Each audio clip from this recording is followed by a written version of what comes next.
I was kind of whisked away, and this man just came running up to me. The Monroe Institute is about the exploration of consciousness. It's not like a drug, not like a chemical. Lifelines is about soul retrieval. Nothing is outside the range of our perception. You'll be going in to do your first retrieval. How did they die? Name, age, where they were from. See you when you get back.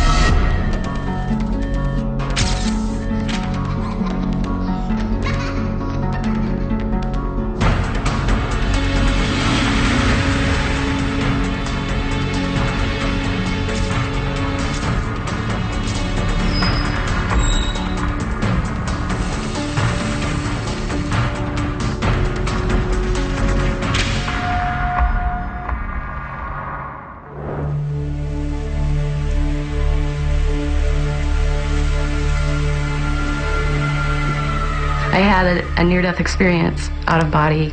I think that having the NDE changed how I think about psychic things.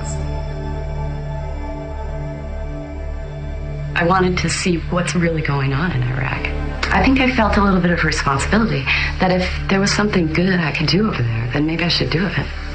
I was a GS, a government service employee. For a long time, for months, I went out in the field every single day for this one special project. You know that IEDs are out there, but there was nothing I could do to avoid them. I had been working in Iraq for about a year and a half when we were hit with the IED.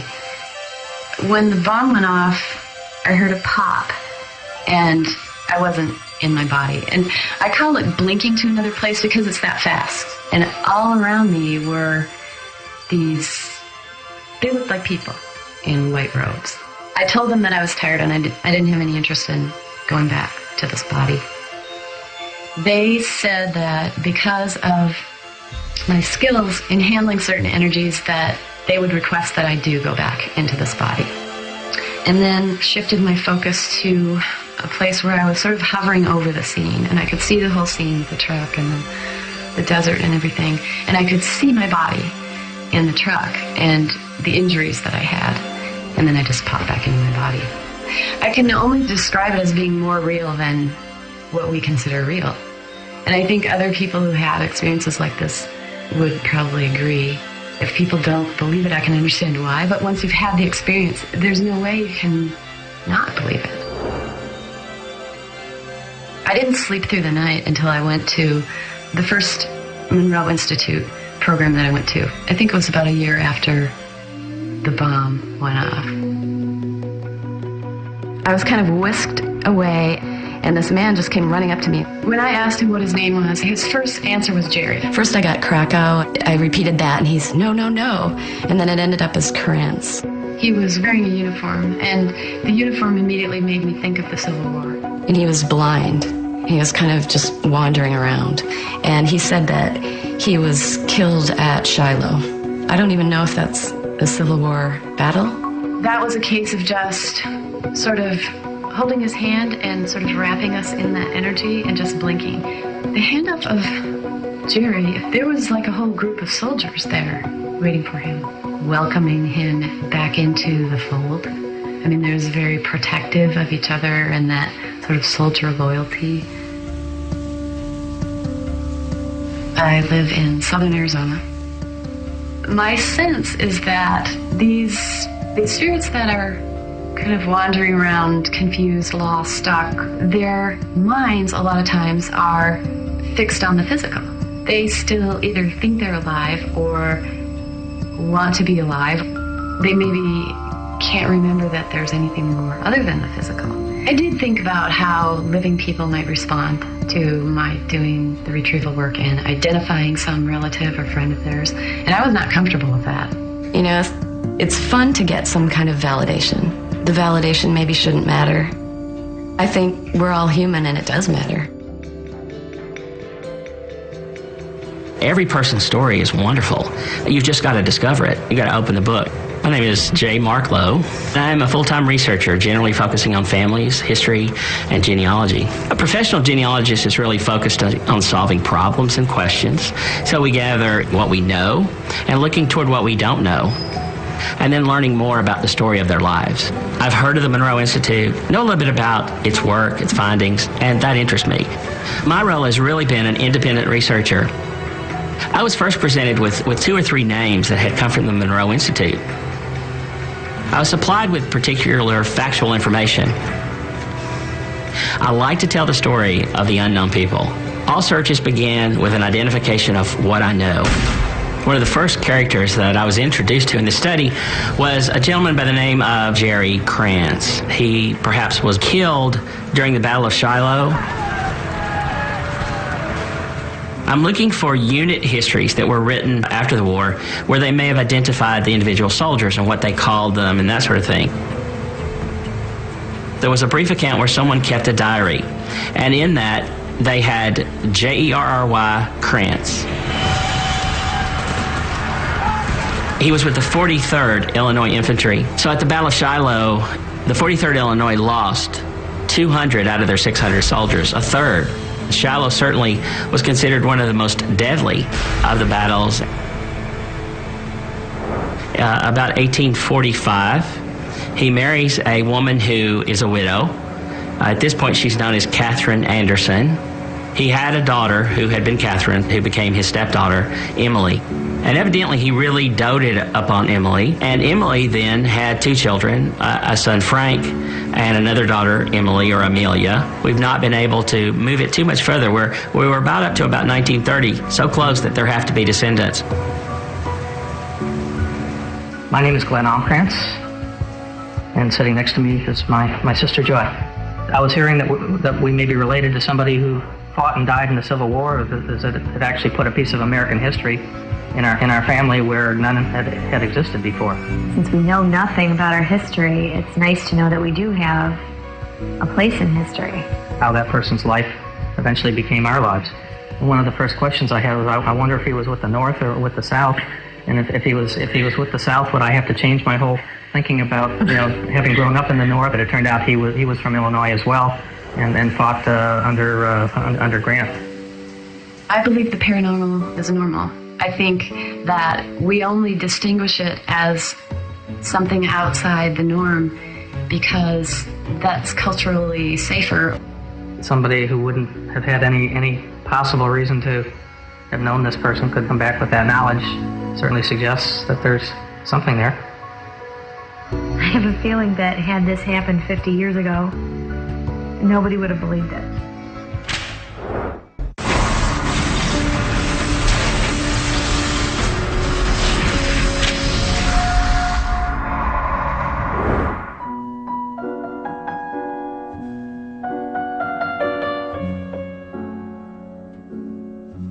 As we move into a greater understanding of being more than just material beings, that having an out-of-body experience may be simply shifting our focus.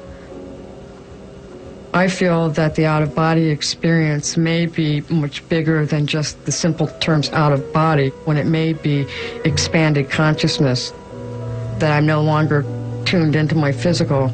I'm now moving into these other spaces where I can take my consciousness with me and know that I'm in 2 places at the same time, maybe 3, maybe 4. I'm Evan Alexander. I'm an academic neurosurgeon. I'm mainly at Harvard Medical School. I was here for 15 years. Thought I had a very good idea about how the brain and the mind, consciousness, soul, and spirit, how all that works. My awakening came in the form of a bacterial meningitis that by all rights should have killed me and didn't. At no point inside the coma did I have any body awareness at all. It was just this very monotonous existence. In the midst of that, there was a melody that came as this kind of filamentous light, and it was the most beautiful, indescribable scene. Initially, as I'm kind of coming back and I would try and talk to my doctors about all these things that happened to me in that incredible realm, they would say, "You are very, very sick. Your brain was soaking in pus. We can't believe you are alive." What this showed me was that consciousness, and in fact very rich consciousness, much grander than what we're used to, can happen when you're free of the physical limits of the brain.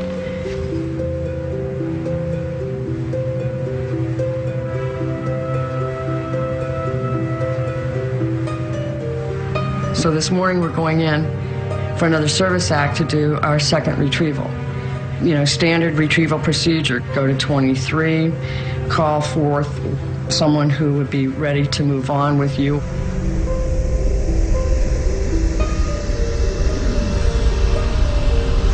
Move back to focus 23.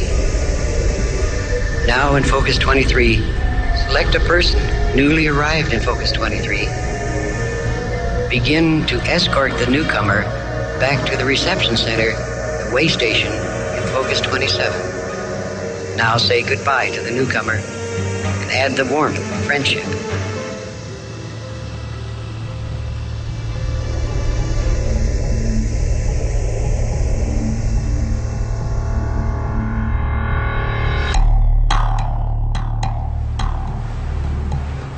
His name was Henry Twitchell. He was 86 years old, lived in Chicago, Illinois. He just came out of the fog that's in 23 for me. He walked straight out, and I could tell he was a businessman, like an old-time businessman. He was about 6'2", balding, with the comb over, but very confident and kind of harassable. And he says, about time. About time somebody came, you know? And I said to him, well, how long have you been dead? He said, a long time. Let's go. We got to the park, and then that's when we said, okay, and you can roam, you can do whatever you want to do. He says, okay, see you. Just like that. Flying here on Friday, I got an email that my uncle had passed. Today I got there and just called out, and my entire vision turned green, and it just felt like I was totally enveloped with love. I asked him if he wanted help, and he said yes.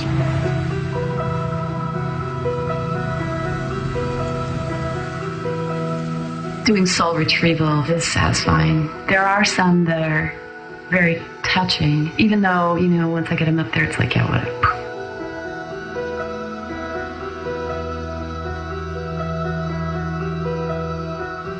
I got the inspiration to start making the urns. They didn't really have anything to do with people's individual personalities. And that seemed weird to me, that we would do that. Shouldn't there be something really individual and really special for each person?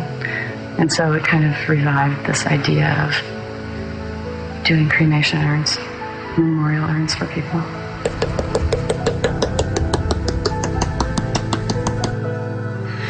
I was kind of whisked away again and found myself standing in front of a man who was laid out, like in state, you know, like this, in a black broadcloth suit with a black hat on.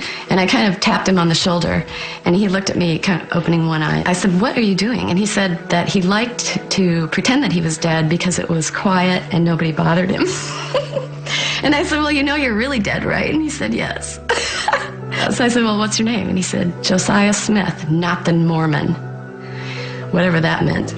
And that he was from Arcadia, New York, and he was a miller and an elder. He told me that he had lost his wife, Peggy, a long time ago, and hadn't really cared about living since then. We actually went and found his wife, too, and then I took them both out.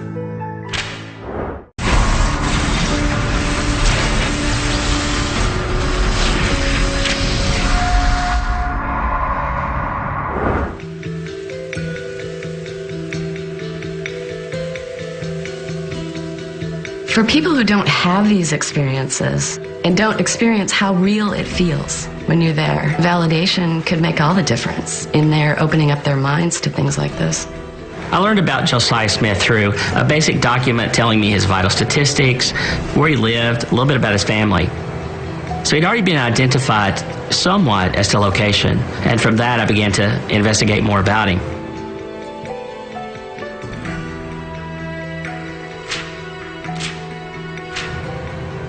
Josiah Smith was born in May of 1810, and this would have been in that Arcadia area today is known as Newark.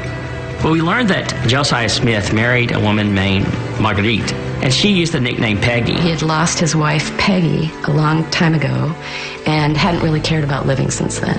Josiah Smith died in 1886, and his wife Peggy died about 4 years prior to that, virtually growing up together. They were together over 70 years. And he was a miller. And they had a milling business. He truly was what we would call a grinder of grain. And an elder. Josiah Smith was part of the Reformed Dutch church movement. We find him first being an elder sometime after his marriage. In the same area of New York where Josiah Smith lived, a young man named Joseph Smith founded what we know today as the Mormon Church. Josiah Smith, not the Mormon. He ultimately became a farmer, continuing to farm once he moves into the Michigan area and the Battle Creek area. Did they have any living descendants? That was a bit unusual in one sense because you can imagine there are millions of Smith descendants. But in the location where they lived, Battle Creek, I remembered a gentleman who had worked on a Smith family. So when I began to look at Josiah and his son Lucas, Luke Smith happens to be the ancestor of someone by the name of Linwood Brown. I met Linwood Brown about 15 years ago at a conference. He was very proud of his ancestry, and had done a tremendous amount of work. And he passed away about 10 years ago. And I found his family. And he only had the one sister that I remembered him discussing, Connie. So I looked her up, and there was her phone number.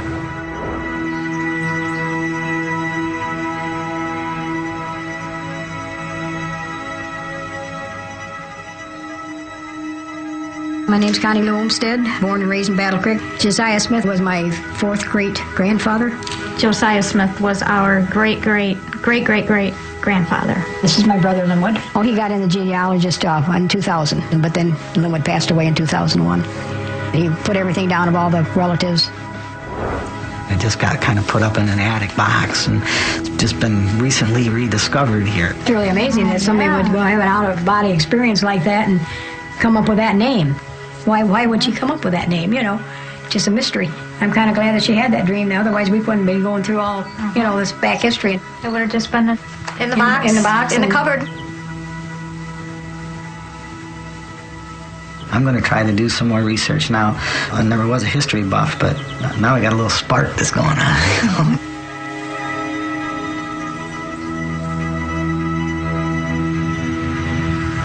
Josiah and Margaret. Did they own all this property around here? Yeah, all the way down. This all used to be their farm.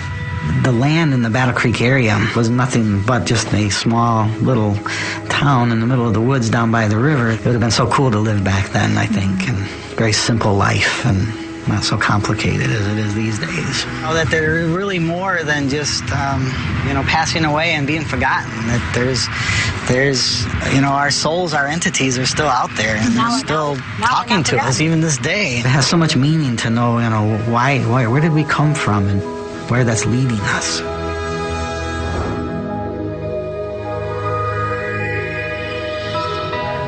It's about connection. It's a connection with one person to another person. And it's about living in a world that is not filled with darkness or fear.